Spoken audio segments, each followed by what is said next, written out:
Hey guys, this is Cam for 15. I am back at it with another video for you guys, and I am back with some more One Piece anime episode review. And this is One Piece episode 967. I'm actually making this video super late, like it's 10:31 Pacific Standard Time. This video is actually gonna probably more than likely go up tomorrow.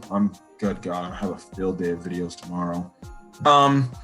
Anyways, as I was saying, One Piece is back, and it was a really good episode here where we get more of, what the Roger Pirates journey.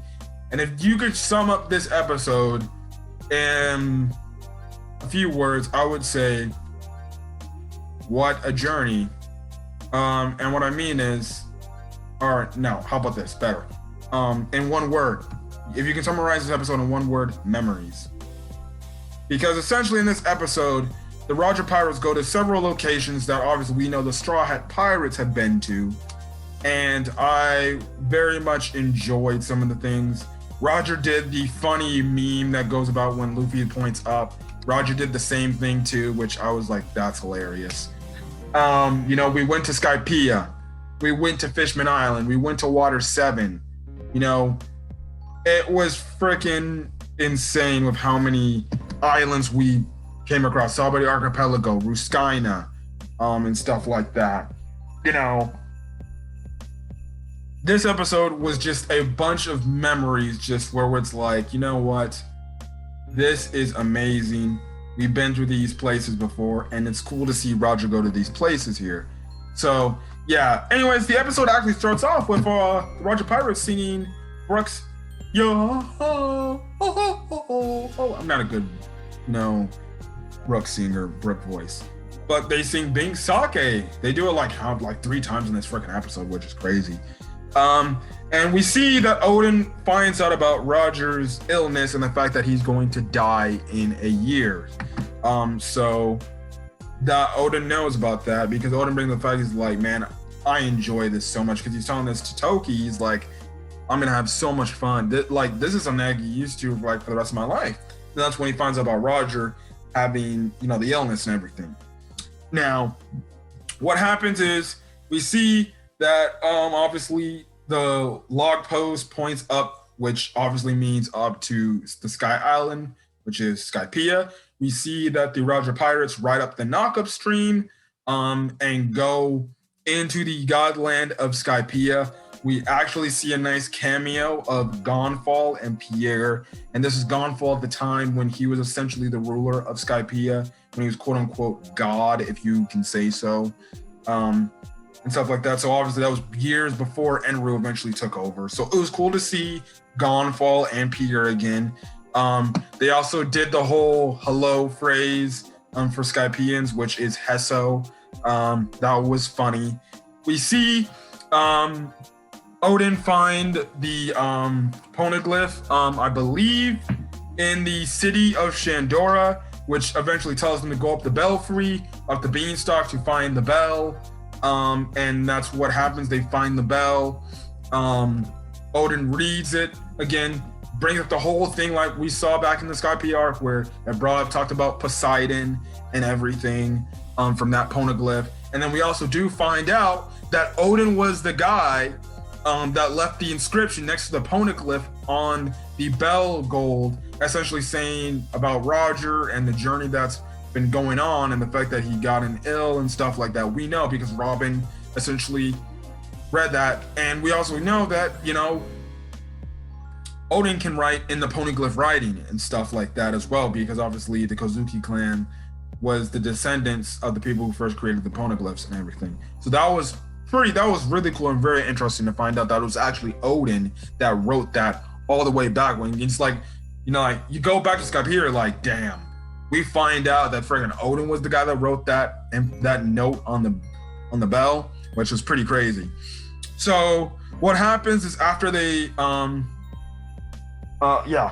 So what happens next is now Odin brings up the point, because we're talking about the poneglyphs. Odin brings up a point that there's a poneglyph in Wano, which we know is the poneglyph that Kaido has, and I believe that's the road poneglyph that Kaido has currently.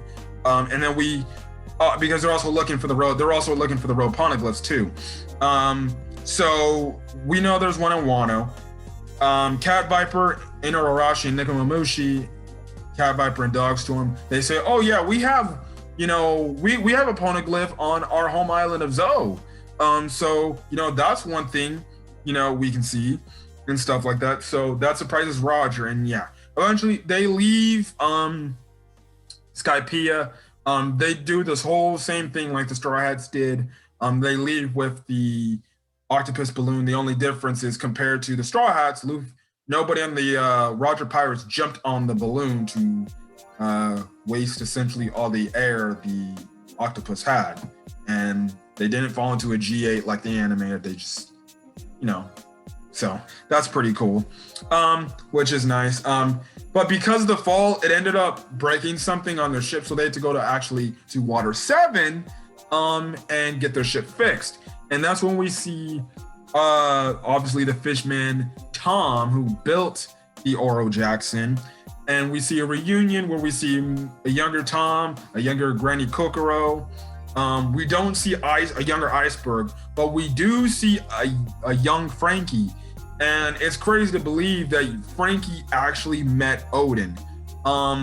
It's not specified if he talked to Roger at all, because essentially you just have a talk where Odin comes across Frankie. He's like, hey, boy in the underwears, what you doing over there and stuff like that. And Frankie's like, you just pirates or something like that. And Odin's like, well, yeah. He's like, don't you want to meet Roger? He's like, nah, I'm fine. I'm just building my little thing over here. So it's really cool to see that Frankie actually met Odin, just not realizing that it was Odin. So it's funny because he could have definitely told the Scabbards and Momonosuke, like, oh yeah, I met your father.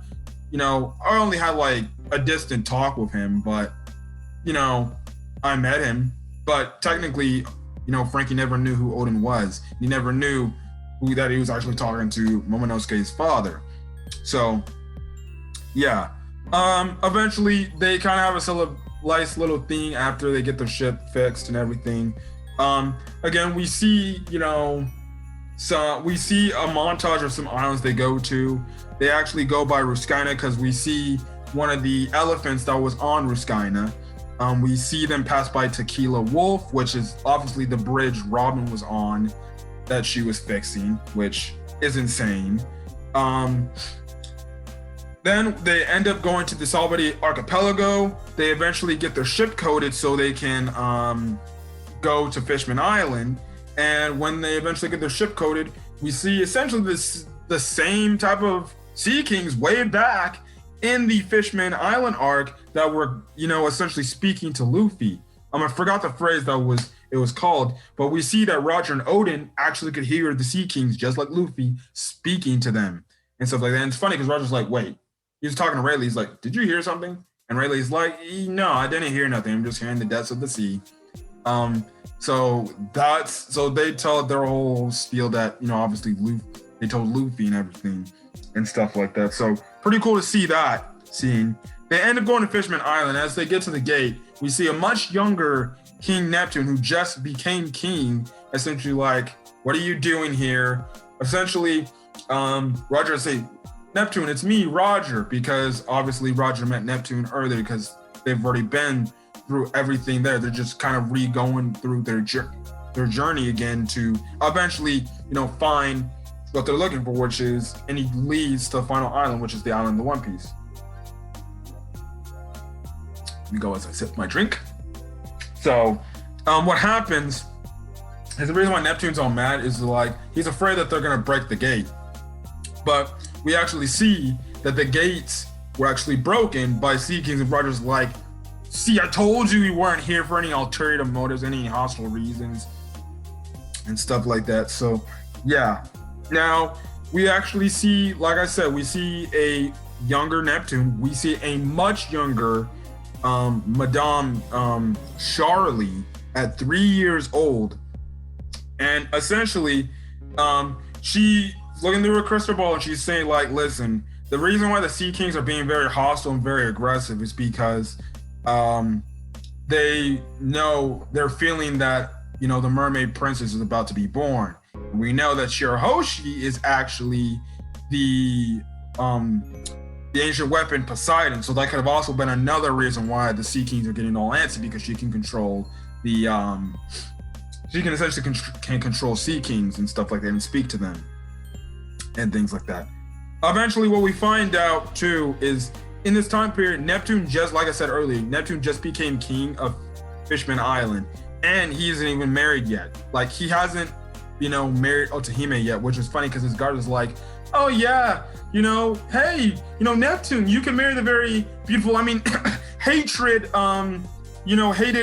Otahime, or no, what, the other way around. He said, oh, hey, Neptune, you can marry the hated, I mean, you know, very beautiful looking Otahime, you know, even though she's very political and stuff like that, you can marry her, you know, and stuff like that. And Neptune's like, Otahime, beautiful. So clearly, you know, you can tell that Neptune had a thing for her before they ended up getting together and stuff like that. Now, what happens is they eventually go to the Sea Forest, where, if you remember back from the Fishman Island arc, the Sea Forest held the poneglyph where Robin read. And again, that told the whole story about, you know, not the whole story, but it spoke about Joy Boy essentially writing this poneglyph as a way, as an apology to the Fishman Island people, which we still don't know the reason behind that apology and why he left an apology and stuff like that. So that's question. But the difference we see in the scene is the road poneglyph is right next to that exact poneglyph. You know, well, we know because we know that wasn't there in the present timeline, because that's actually the road poneglyph Big Mom took and put in Whole Cake Island. Which again is very crazy to see that, you know, when she took over, she's just like, oh yeah, give me your road poneglyph, because I'm trying to find the One Piece myself too and stuff like that. So that was pretty interesting. Roger talks to Neptune about the ancient weapon and everything, and essentially, you know, Roger's like, look, I'm not trying to use the ancient weapon for my goals. I just want to tell you, like, this could be something that could be pretty dangerous if people find out and stuff like that. So yeah, and that's when Charlie does another prediction about Neptune's, or about the future birth of Shirahoshi. And essentially, Charlie says Shirahoshi won't be born until in about 10 years from now, from that point in the story. So everything is lined up pretty good and stuff like that. And again, like I said, you know, Roger's telling Neptune, like, look, I'm not trying to kidnap your daughter or anything. Like, it's funny too, because I'm like, Roger would be dead by then.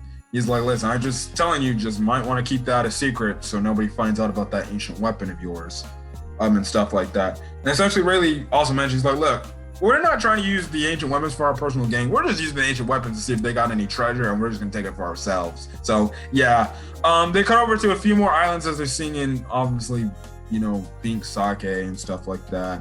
And, you know, you just have the characters just having a good old time. I think they went to the one island that has lightning storms. I forgot what the one island. It was the one island that the Straw Hat Pirates avoided, and they end up going to Punk Hazard anyways. It was the island where there's always thunderstorms and lightning and everything. So I forgot that island's called. Put that in the comment section if you know what that island's called. But a very good episode. That's kind of, like I said, where the episode ends and stuff like that. So next week, it seems like, you know, obviously, we're getting the last story portion of Roger's journey before he finds the last island of the where the One Piece is at, and stuff like that. You see, obviously, what it looks like to be Oden dropping Hiyori, Toki, and Momonosuke at Wano, because obviously they have to find the road poneglyph there because it's right there. So really good episode. I enjoyed this episode. Very much of a flashback and memories to past things we've gotten. But other than that, that's all I gotta say. So if you guys like the video, leave a like, put in the comment section your thoughts on this One Piece episode. And yeah, so other than that, guys, I'm gonna get over. So till then, guys, I'll see you guys in the next video. Till then, guys, take care and stay safe out there. Peace.